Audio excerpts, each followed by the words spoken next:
గా ఈ రాష్ట్ర అభివృద్ధికి కట్టుబడి నిబద్ధతతో కృషి చేస్తున్న శ్రీ నారా లోకేష్ గారిని మాట్లాడవలసిందిగా మనవి.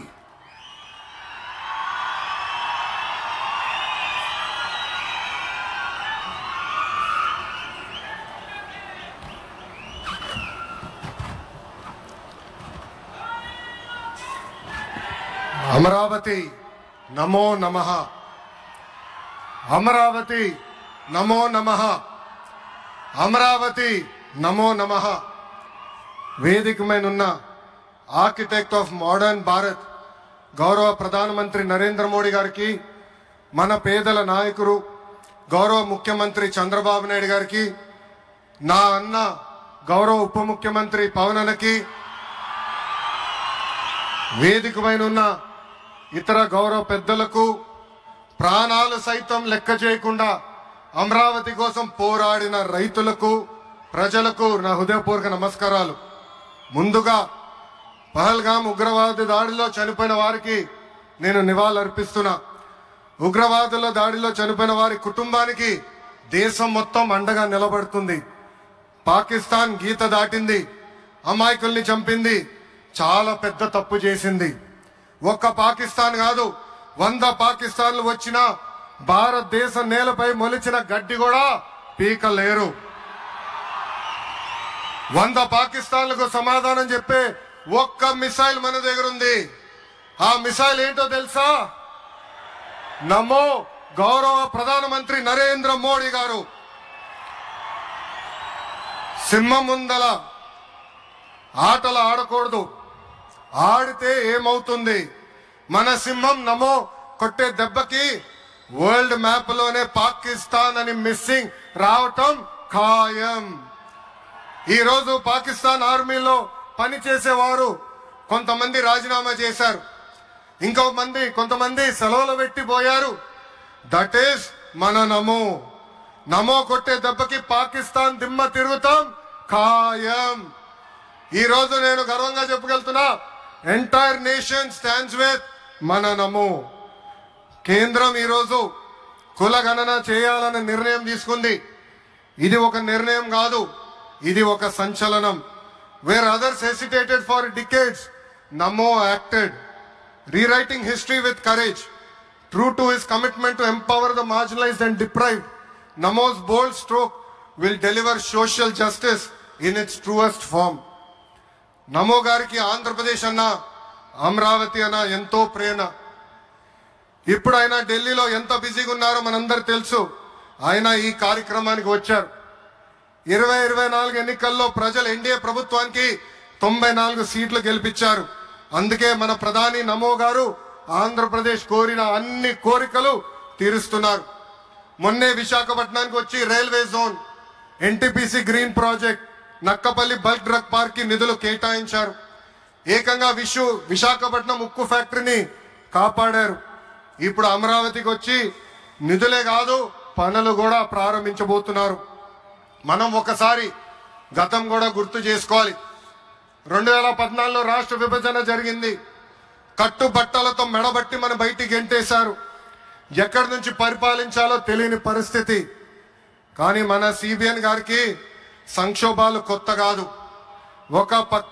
ఒక పక్కన సంక్షేమం, మరో పక్కన అభివృద్ధి చేసి చూపించారు.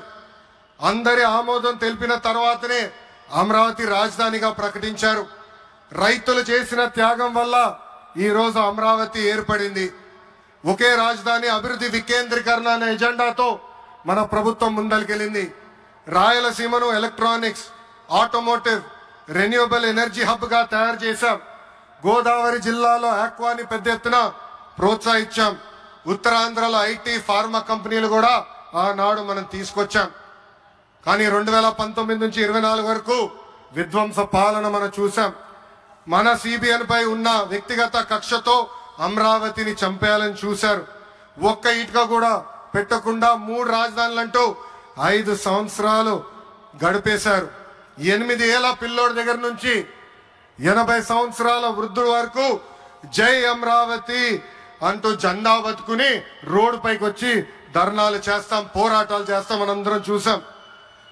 జై అమరావతి అన్నందుకు రైతులకి సంఖ్యలు వేశారు. జై అమరావతి అన్నందుకు మహిళా రైతుల్ని పోలీస్ బూటులతో తన్నిచ్చారు. జై అమరావతి అన్నందుకు రైతుల్ని ఏకంగా పెయిడ్ ఆర్టిస్టులు అన్నారు. ఎన్ని అరాచకాలు చేసినా అమరావతి రైతులు తగ్గేదే లేదన్నారు. 1631 రోజుల పాటు అమరావతి ఉద్యమం కొనసాగింది. 2070 మంది రైతులు చనిపోయారు. సుమారుగా 3000 మంది రైతుల పైన ఆనాటి ప్రభుత్వం దొంగ కేసులు పెట్టింది. ఎన్ని కుట్రలు చేసినా జై అమరావతి అన్న నినాదం ఆపలేకపోయారు. అయినా ఆపేదానికి పీకేదానికి అమరావతి ఎవరో ఇంట్లో పెంచుకున్న మొక్క కాదు, జనం గుండెల్లో దాచుకున్న ప్రజా రాజధాని. అమరావతికి శంకుస్థాపన చేసింది ఎవరు? మన నమో శంకుస్థాపన చేసిన అమరావతి ఆపే దమ్ము ఎవరికి లేదు. 1631 రోజుల పాటు పోరాడి అమరావతిని నిలబెట్టిన రైతులకి నేను ఈరోజు శిరస్సు వంచి నమస్కరిస్తున్నాను.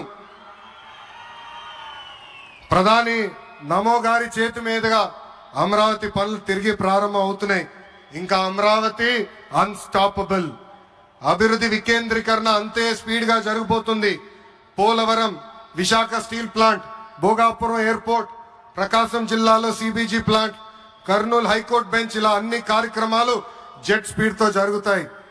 ప్రజా ప్రభుత్వం ఏర్పడిన 10 నెలల్లోనే 8 లక్షల కోట్ల పెట్టుబడితో వాటి ద్వారా 5 లక్షల మందికి ఉద్యోగాల అవకాశాలు కల్పించడానికి అనేక నిర్ణయాలు మేము తీసుకున్నాం, ఒప్పందాలు కుదిరించుకున్నాం. అంతేకాదు 16,347 పోస్టులతో మెగా డిఎస్సి నోటిఫికేషన్ కూడా ఇచ్చాం. 5 ఏళ్లలో ప్రైవేట్ రంగంలో 20 లక్షల ఉద్యోగాలు కల్పించాలని ఒకే ఒక లక్ష్యంతో ఈ ప్రజా ప్రభుత్వం పనిచేస్తుంది. ఆంధ్రప్రదేశ్ లో ఇప్పుడు డబుల్ ఇంజిన్ సర్కార్ ఉంది. 2 పవర్ఫుల్ ఇంజిన్లు. ఒక పక్కన మన నమో, మరో పక్కన మన సిబిఎన్ గారు.